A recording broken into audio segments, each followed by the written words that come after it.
Isadora! Where is Isadora? Been Isadora since I think summer of 2012. Yeah.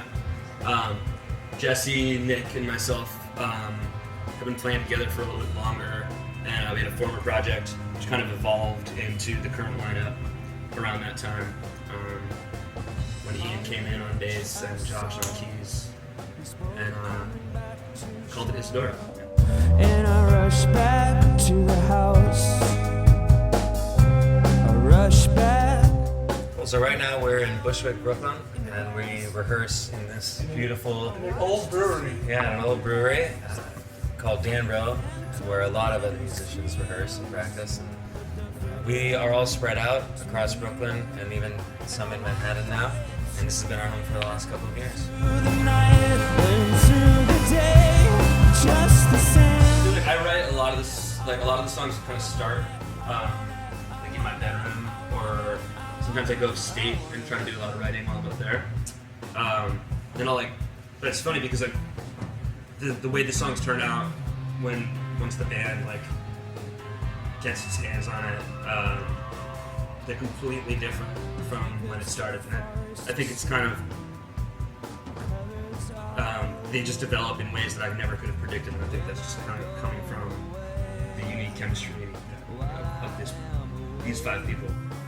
You know, we've all been playing music for a long time, and you know, we kind of broke that barrier where we identified our roles in this outfit, and we're able to speak to each other musically as well as dialogically. Sometimes easier not to talk at all and just play, you know.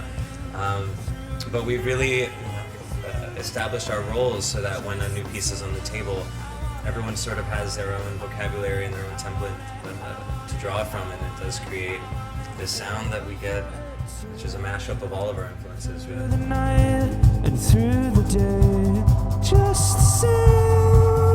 I feel like rock and roll, a lot of rock and roll, has to do with the mood that you're feeling that day, the type of music that you've been listening to that week, and what everybody is sort of bringing to the table as energy.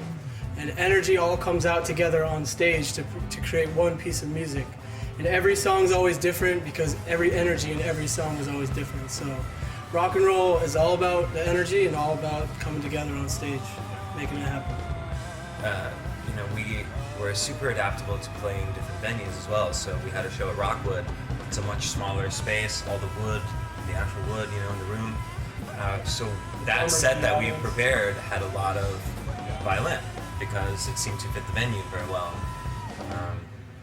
You know, it's funny, you actually lose a little more violin track like the bigger the size of the room gets. But when it does come out, it's like the thing that everybody remembers. So it's like a secret X weapon, you know, in that way. Secret weapon. Yeah.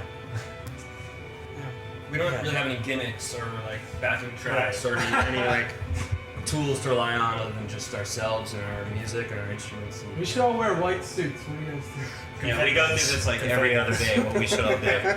But the thing I think that has a great impact for us at least, and for the people that have come to see us and for those that come back, is that we've been niching out our own aesthetic. And I think when you go to see a live show and all the guys on stage have a harmony, you know, between them musically, but also between them, that it makes for a great live show whether you like the music or not, actually. And you see a bunch of guys who all, or girls, who all represent the same unified vision.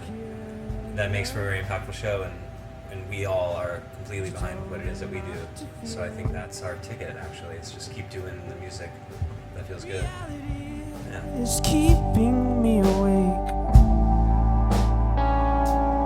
How about playing good music that you would want to come back to hear? I mean, I've gone to many bands where it was just a lot of noise and a lot of ruckus. It was fun, it was interesting, but I couldn't tell you who they were. I couldn't tell you what the band was. But so when we create our set list, it's like a sequence of songs. I think we kind of try to put ourselves in the shoes of an audience member and try to do whatever we can to like keep them interested and to flow with the night. You know, if it's a high energy night, high energy song. songs, you know. I think like 95% of the work is done before we get on stage. You know, like we try to craft great songs that we think we're gonna perform well.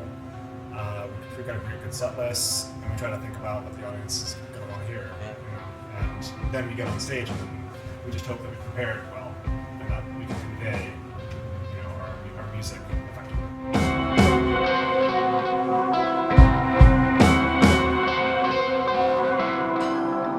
We actually recorded enough material to put out a full length, but the strategy behind it is basically we don't think enough people really are demanding to hear our music yet. We kind of just selected a few tracks to try to get people on the hook, but among the ones that we picked, there's a song called Predator, and we were going to just name the EP after that track because we think it's like a strong one and just a good name, good word. And then I was just thinking more on it and realized that there's a certain theme that kind of ties these 5 songs together, which is a theme of like freedom being threatened by different forms of predators, really. So I didn't really have that idea until we were going to name it after the track. But then when I thought more and like dug a little deeper into what the other songs were about,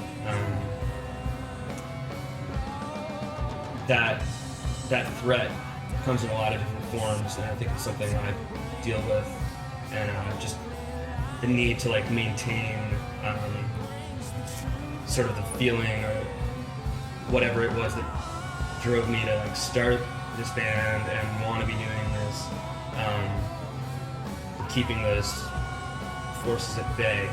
That's what a lot of these songs are kind of about, and that's why we pluralized it, because I think like it could apply to each of the 5 tunes on the album. Hi, we are Isadora. Look for us on Last.fm.